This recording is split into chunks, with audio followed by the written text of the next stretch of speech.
한 치 앞도 어떻게 흘러갈지 모르는 게 사람의 인생이죠. 참 그런 생각들을 종종 해봅니다. 직장을 다니면서도요. 나의 윗사람 저 녀석이 좀 제발 살아있으면 좋겠는데 징글징글하다. 저 인간과 결별하고 영원히 안 보면 좋겠는데 라고 생각하면 그 인간과 어김없이 같이 일하게 되더라고요. 지난 시간을 되돌아보니까 참 희한하더라고요. 왠지 좀 잘해보고 싶고 나도 좀 승진해서 내 역할도 좀 제대로 해보고 싶고 뭔가 많은 걸 펼쳐보고 싶은데 그런 기회가 잘 주어지지 않더라고요.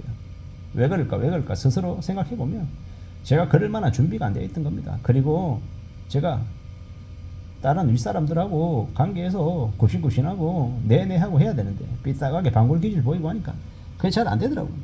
그리고 지금 와서 생각해보면 창피하고 부끄럽죠. 제가 창피하고 또 많이 지구멍이라도 있으면 들어가고 싶은 마음이 가득하죠. 그리고 이제 와서는 또 이제 반대 입장에 서 있습니다. 저를 들이받는 또 후배 직원들을 보면서 그래 저때 저럴 수도 있다 라고 생각하다가도 또 다른 한편으로는 기분이 나쁜 건 또 어쩔 수 없겠다라는 생각이 들기도 하고 여러 가지 여러 생각들을 또 하게 되더라는 겁니다. 그리고 우리가 천년만년 같이 일할 것 같지만 또 시간이 지나면 언제 그랬냐는 듯이 또 흩어지기도 하고 또 헤어지기도 하고 여러 가지의 모습들을 보이더라고요. 씁쓸하죠. 살벌하기도 하고 안타깝기도 하고 근데 살아가는 인생이 삶이 그렇더라는 거죠. 좀 더 압박받고 좀 더 쪼이는 것 같다라는 생각도 좀 들었습니다. 어떻게 해야 되겠습니까? 어떻게 살아가야 되겠습니까? 결국 내 스스로가 내 자신을 좀 등불 삼아서 앞으로 가는 거 말고는 다른 게 없겠다라는 생각을 더 하게 됩니다. 최근에 한 2주, 3주 동안 내가 내 자신을 너무 쪼아댄 것 같습니다. 위로도 좀 해주고 격려도 해주고 또닥또닥 좀 끓여줘야 될 것 같습니다. 왜냐? 너무 그렇게 압박받지 말라. 너무 스트레스 받지 말라라고 말하고 싶은 거죠. 이게 참 희한한 게 내 손에 쥐면 이게 또 누군가가 내 걸 가져갈까봐 겁내고 내 손에 쥐지 못하면 가시려고 안간힘을 쓰고 또 가질 수 있을지 없을지 불확실하면 그 불확실함 때문에 힘들어하고 또 내가 뭘 가질지 모르면 뭘 가질지 몰라서 또 우왕좌왕하고 또 그 마음먹는 게 안 쉽고 또 세상 밖으로 나서는 것도 더더욱도 안 쉽고 다른 사람이 나에게 하는 말을 들으며 저 사람이 나에게 어떤 의도로 얘기하나 뭐 그런 것들을 해석하는 것도 참 고민스럽고 여러 가지가 좀 나를 좀 부담스럽게 하는 게 사실인 것 같습니다. 최근에는 말입니다. 그리고 또 그런 생각도 해봅니다. 세상 사람들이 한치 앞을 모른다라고. 언제까지는 항상 그곳에 있을 것 같지만 그렇지 못한 경우가 많더라는 겁니다.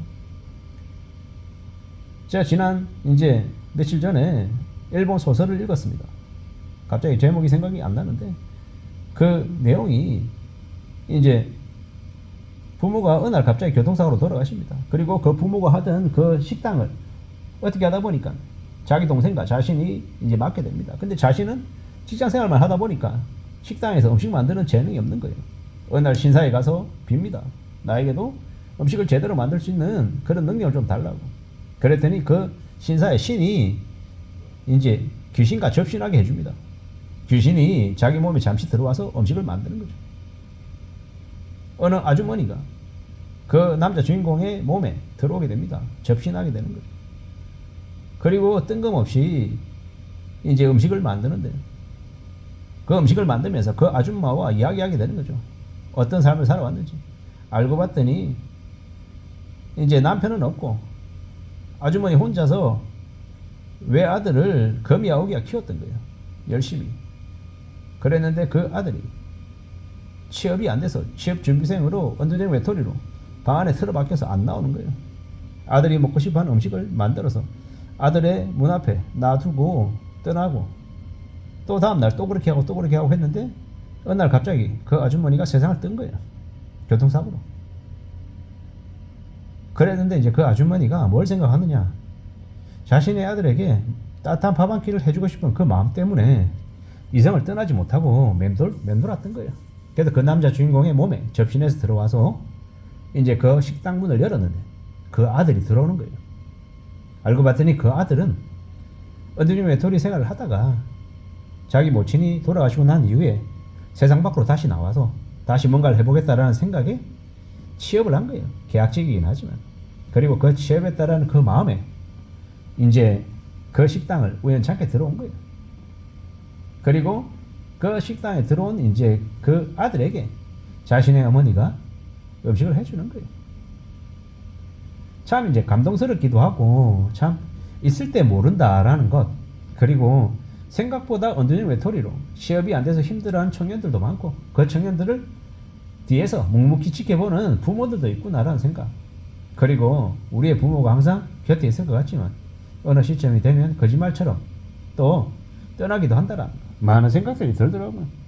저는 저대로 또 그 작품에 나와 있는 주인공은 주인공대로 그리고 그 아들 그리고 그 아주머니 엄마 모두가 다 나름의 안타까움 아쉬움 이런 것들이 있었을 텐데 그런 이제 이야기를 듣고 나니까 참 마음이 그렇더라고요.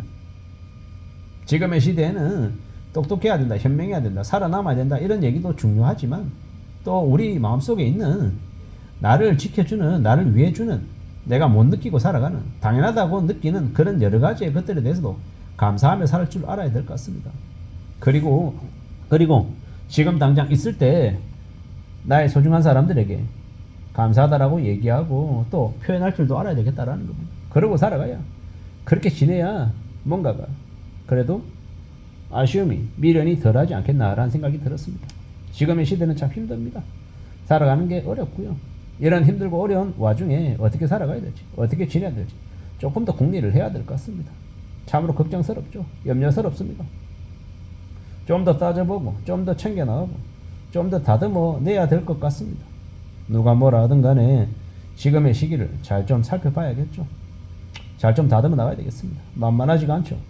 걱정되고 어렵고 고민스럽고 두렵기도 합니다. 저만 그렇겠습니까? 아닐 겁니다. 저를 포함한 무수히 많은 사람들이 걱정하고 염려하고 두려워하고 있는 걸로 알고 있습니다. 어떻게 살아가야 될지 어떻게 지내야 될지 좀 더 마음 굳게 먹고 단단히 먹고 앞서 나가야겠죠. 나아져야 되겠죠. 그래야 된다라고 봅니다. 이런 생각 저런 생각 여러 가지 생각들 속에 분명히 좀 더 강해질 각오를 키워야죠. 다짐해야죠.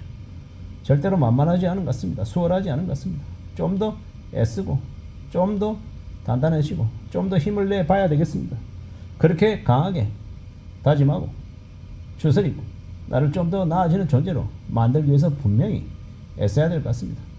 살아간다라는 게 참 예사롭지가 않습니다. 어떻게 살아가야 될지 어떻게 지내야 될지 좀 더 각오하고 좀 더 강해져야겠다라는 생각을 더 하게 됩니다.